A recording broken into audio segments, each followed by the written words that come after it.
Hi friends, எல்லாம் எப்படி இருக்கிறீங்க? எல்லாம் நல்லா இருக்கிறீங்கன்னு நம்புகிறேன். நானும் நல்லா இருக்கிறேன். எங்கே போயிட்டுருக்குறோன்னு பார்த்தீங்கன்னா, நாங்கள் மேட்டூர் முனியப்பா கோயிலுக்கு போயிட்டுருக்குறோம். காலையில் 4 மணிக்கு எழுந்திரிச்சு கிளம்பிட்டோம். 4 மணிக்கு கிளம்பிட்டோம். 2 மணிக்கு எழுந்திரிச்சு ரெடி ஆகிட்டு 4 மணிக்கு கிளம்பிட்டோம். எங்கள் தங்கச்சி அவங்க கிடா வெட்டு ஃபங்க்ஷன் வச்சுருக்காங்க, அதனால் எல்லாம் கிளம்பிட்டோம். மேட்டூர் முனியப்பன் கோயில் யார் யாருக்கு தெரியுமோ எல்லாம் கமெண்ட் பண்ணுங்க. போவோம். மேட்டூருக்கு வந்துட்டோம். தண்ணியெல்லாம் கம்மியாக தான் இருக்குது. வெயில் பயங்கர வெயில். இப்போவே 9 மணிக்கு இந்த மாதிரி வெயில் அடிக்குது. இன்னும் போக போக எவ்வளோ வெயில் அடிக்குமோ. மேட்டூர்கிட்ட வந்துட்டோம். தண்ணியெல்லாம் கம்மியாக தான் இருக்குது.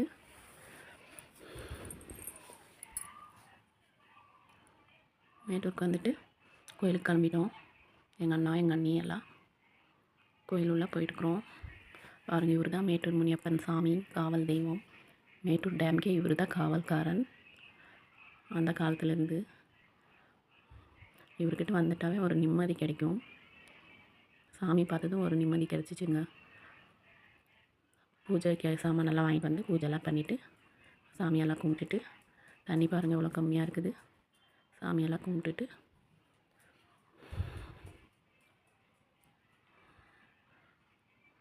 சொந்தக்காரங்கெல்லாம் வந்தாங்க. அவங்ககிட்டலாம் பேசிவிட்டு சொந்தக்காரர்கிட்டலாம் பேசிவிட்டு இதெல்லாம் அவங்க சிலை வாங்கி வச்சுருக்கிறது வேண்டுதல் சிலைங்க.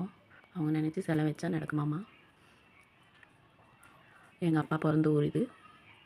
அப்புறம் வந்து டிஃபன் சாப்பிட்டுட்டு இட்லி தோசை எல்லாம் சாப்பிட்டுட்டு பசங்களுக்கு விளாட்டு சாமான் வேணும் நாங்கள் வாங்கி கொடுத்துட்டு மண்டபத்துக்கிட்ட போயிட்டோம். கிடா எல்லாம் வெட்டி சாப்பாடு செய்கிறதுக்கு எடுத்துகிட்டு போயிட்டாங்க மண்டபத்துக்கு. இந்த கலர் பூ பாருங்கள் எவ்வளோ அழகாக இருக்குது. இந்த வெயிலே இந்த பூ கலராக பார்க்குறது ஒரு மனசுக்கு நிம்மதியாக இருக்குது. அப்புறம் பார்க்குக்கு போயிட்டோம்.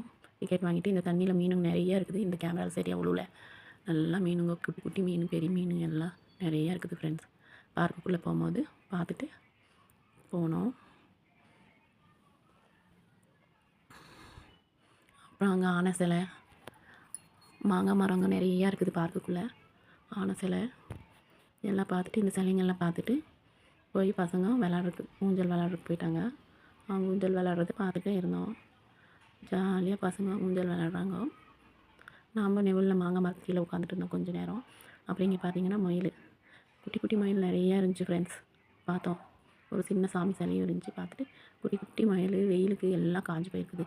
பார்க்குறக்கே ஒரு மாதிரி இருக்குது. இங்கே தான் கொஞ்சம் பச்சை பசேன்னு கொக்குங்க இருந்துச்சு. கொக்குங்க பார்த்துட்டு இருந்தோம். செடிக்கீழே கொக்குங்கெல்லாம் உட்காந்துட்டு இருக்குது, பார்த்துட்டு இருந்தோம். பார்த்துட்டு மாங்காய் மரத்துலலாம் பார்த்தா வெறும் பிஞ்சுங்க, மீடியம் பிஞ்சுங்க நிறையா இருந்துச்சு. அதையெல்லாம் பார்த்துட்டு அப்புறம் பசங்கள்லாம் ஊஞ்சல் ஆடுறதெல்லாம் பார்த்துட்டு நல்லா ஊஞ்சல் ஆடிட்டு என்ஜாய் பண்ணிட்டு இருந்தாங்க பசங்கள்லாம். அவங்களெல்லாம் பார்த்துட்டு அப்புறம் கிளம்பி சாப்பிட்டுட்டு biryani, mutton gravy, fish kebab, white rice, மீன் குழம்பு எல்லாம் செஞ்சுருந்தாங்க. சாப்பிட்டுட்டு கிளம்பிட்டோம். காலையில் 4 மணிக்கு கிளம்புனோங்க. வீட்டுக்கு 12 மணிக்கு வந்தோம். இந்த வீடியோ பிடிச்சிருந்தா எல்லாம் லைக் பண்ணுங்க. பாய்.